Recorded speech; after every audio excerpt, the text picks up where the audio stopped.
اسراء عايزاكي تقولي لي ليه الناس دلوقتي كلها مهتمه بالاير فراير؟ بصي يا مروه، الاير فراير بتوفر معانا في استهلاك الزيت والوقت، وكمان بتديكي اكل صحي ولذيذ جدا. يعني مثلا عندنا الكينوا دي براند امريكي، بتكون فيها 7 برامج وفيها شاشه بتقدري تحكمي البرنامج خلال الشاشه.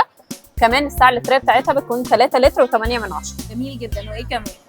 عندنا كيفال دي كمان، ده براند فرنساوي، بتكون شاشه ديجيتال وكمان برامج. كمان السعه اللتريه بتاعتها بتكون 6 لتر ونص.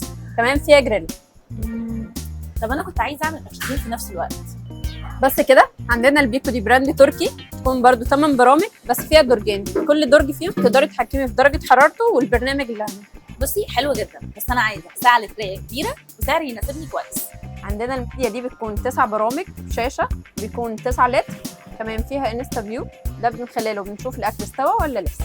بس خلاص انا عرفت اختار ايه. وانت كمان تقدري تزورينا في اي فرع من فروع شرف دي جي، او تتصلي بينا على 17 5 19. ما تنسيش اي جهاز نفسك فيه هتلاقيه في شرف دي جي.